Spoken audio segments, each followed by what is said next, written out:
Selamat malam, saya Arya Dharma Wijaya dengan NIM 111222007,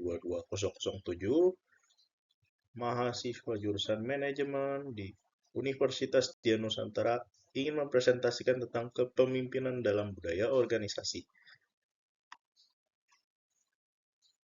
Di sini saya berasal dari kelompok 7 yang berisi Alfi Halmida, dengan saya sendiri Arya Dharma Wijaya, lalu ada Lailia Amanda Sutisna, Mei Cusno Kostima, dan Ingga Tersanti. Oke, sebelum masuk ke materi, saya akan bertanya dahulu. Apakah kalian pernah punya atasan yang menyenangkan atau punya atasan yang membuat stres? Oke, kita akan masuk ke latar belakang. Di zaman yang uh, perkembangan teknologi saat ini yang sangat cepat, lalu juga ada persaingan global yang semakin ketat, dan dinamika pasar yang terus berkembang, sehingga menuntut adanya seorang pemimpin yang mampu beradaptasi dalam berbagai situasi tersebut. Dalam berbagai macam kondisi, peran kepemimpinan menjadi sangat penting untuk mengarahkan organisasi agar tetap relevan dan kompetitif. Lalu juga ada faktor seperti budaya organisasi sebagai salah satu faktor keberhasilan karena memiliki nilai, norma, dan kebiasaan kerja yang kuat dapat mendukung kinerja karyawan serta mempercepat pencapaian tujuan organisasi. Baik, kita akan masuk pada materi kita yang pertama, yaitu definisi kepemimpinan. Pemimpin adalah individu atau seseorang yang mampu mempengaruhi anggotanya. Jadi ya, dia mempengaruhi. Kepemimpinan adalah kemampuan seseorang untuk mempengaruhi atau memotivasi orang lain. Bertujuan mencapai tujuan organisasi, pemimpin menjadi pengarah dan pengambil keputusan. Jadi kalau dari yang saya simpulkan di sini, kepemimpinan itu sangat penting dalam suatu organisasi karena bisa disebut sebagai core untuk sebagai arah tujuan organisasi tersebut. Oke, kita akan masuk ke materi kedua kita, yaitu kepemimpinan dalam budaya organisasi. Di sini ada 3 gaya kepemimpinan, yaitu ada transformasional. Pemimpin transformasional menginspirasi anggota organisasi untuk mencapai visi yang lebih besar melalui motivasi, pengaruh pribadi, dan fokus pada perkembangan individu. Lalu juga pemimpin harus transaksional. Pemimpin transaksional berfokus pada struktur, peran yang jelas, reward, dan punishment untuk mendorong kinerja sesuai standar yang ditentukan. Jadi seperti pemimpin membuat SOP untuk perusahaan dan ada reward untuk jika target KPI yang terpenuhi dan ada punishment jika ada SOP yang dilanggar. Lalu juga ada pelayanan. Kepemimpinan pelayanan menempatkan kebutuhan anggota organisasi sebagai prioritas, menciptakan budaya yang mendukung kolaborasi, empati, dan pemberdayaan.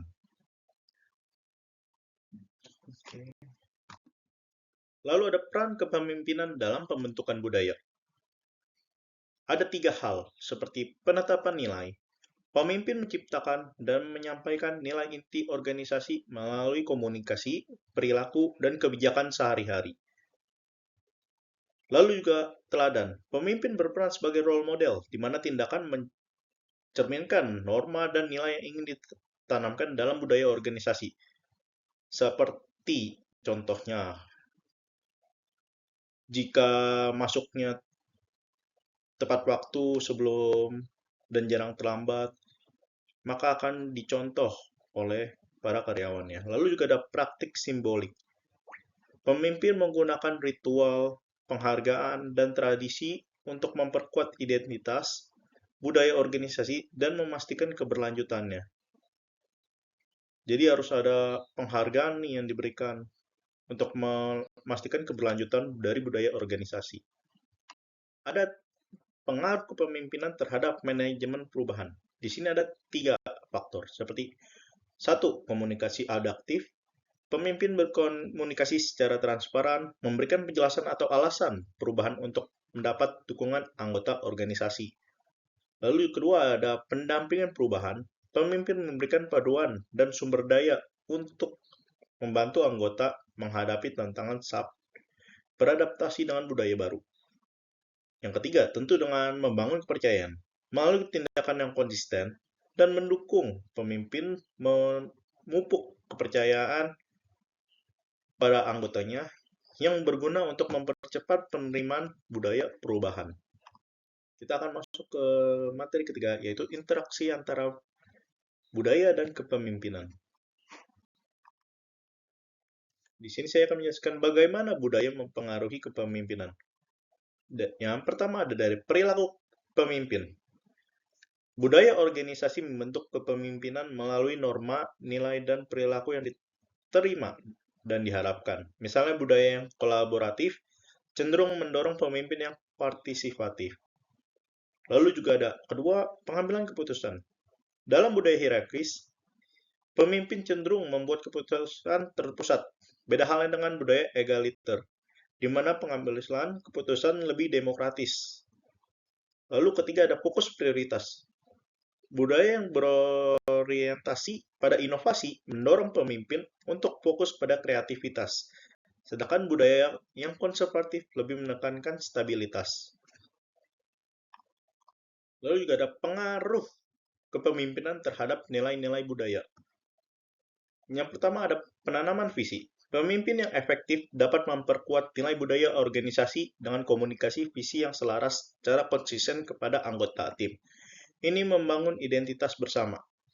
Jadi pemimpin harus menjelaskan visinya pada anggota tim dari awal agar semua tim membangun identitas visi yang sama.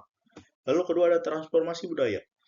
Kasus kepemimpinan transformatif menunjukkan bagaimana para pemimpin dapat merubah budaya lama menuju nilai-nilai baru untuk menghadapi perubahan. Contohnya adalah peralihan dan budaya biokratis ke budaya digital. Lalu ada motivasi dan perilaku.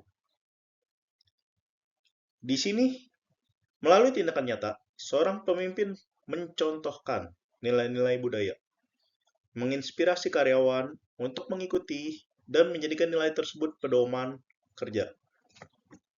Jadi, seorang pemimpin juga harus melakukan contoh nyata. Tidak boleh hanya memberikan motivasi dan perilaku, tapi tidak ada contoh nyatanya. Itu akan membuat karyawan kurang terinspirasi jika hanya motivasi saja dan tidak ada contoh nyatanya. Oke, kita akan masuk ke menyeimbangkan kepemimpinan dan budaya. Pertama ada keselarasan nilai.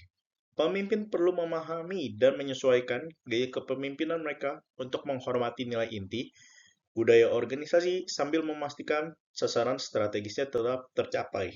Lalu kedua ada adaptabilitas. Keseimbangan dicapai dengan fleksibilitas, di mana pemimpin harus mampu menyesuaikan pendekatan mereka sesuai dengan perubahan lingkungan internal dan eksternal. Jadi, pemimpin harus fleksibilitas untuk menyesuaikan bagaimana cara mereka melakukan pendekatan dengan perubahan-perubahan yang ada. Lalu ada komunikasi transparan. Pemimpin yang menjaga keterbukaan komunikasi membantu mengurangi konflik antara budaya tradisional dan inovasi baru, sehingga memastikan semua pihak termotivasi secara bersamaan.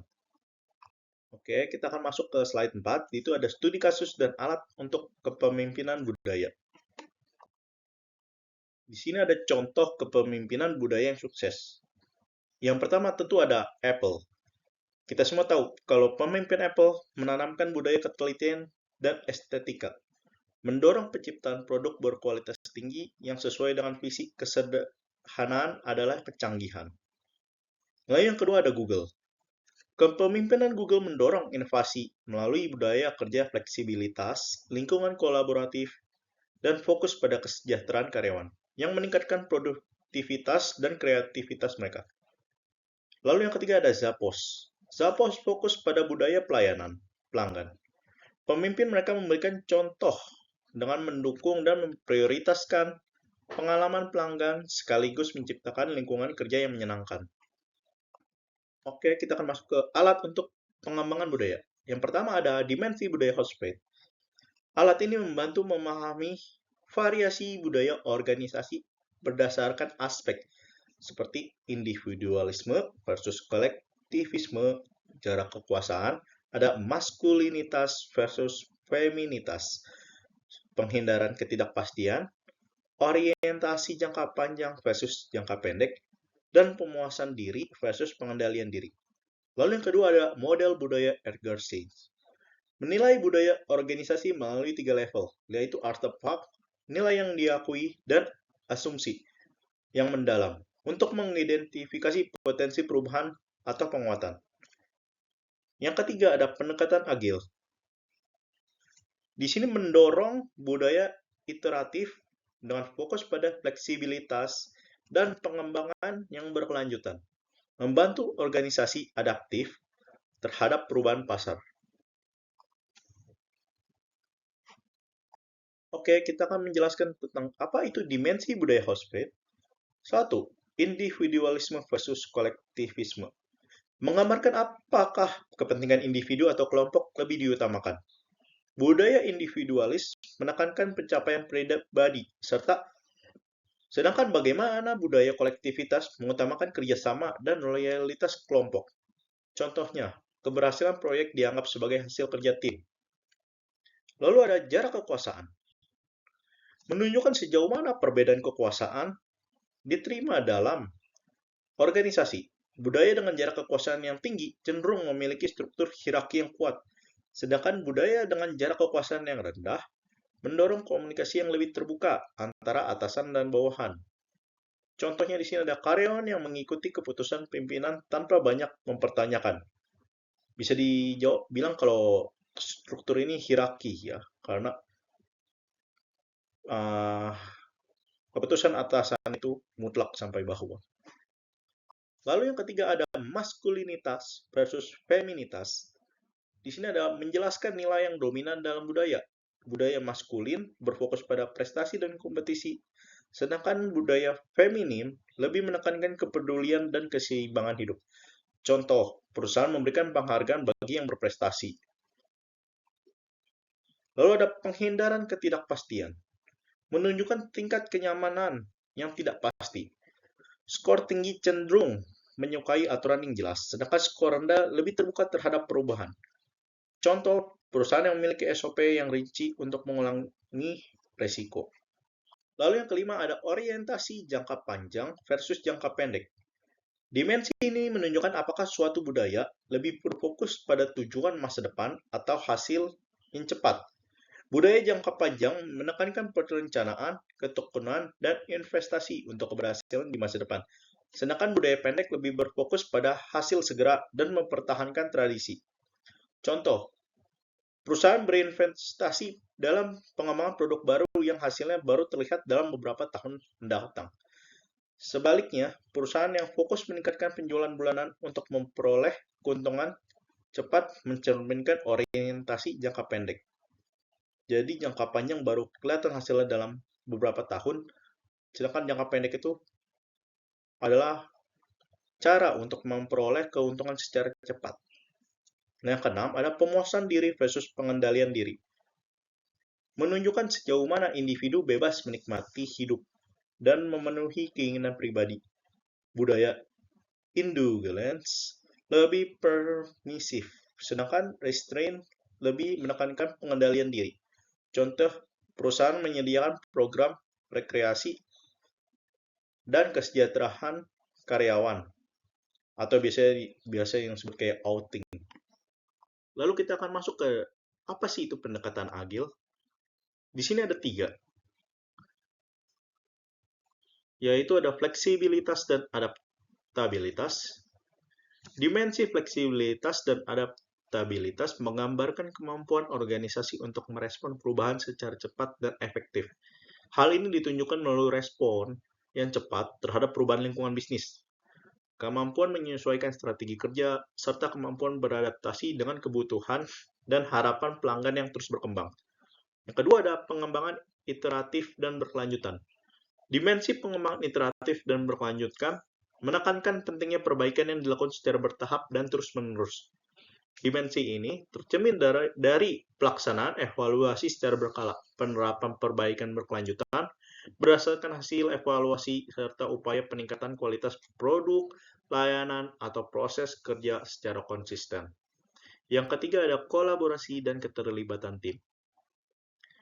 Di sini ada dimensi kolaboratif dan keterlibatan tim menunjukkan pentingnya kerjasama dalam mencapai tujuan organisasi.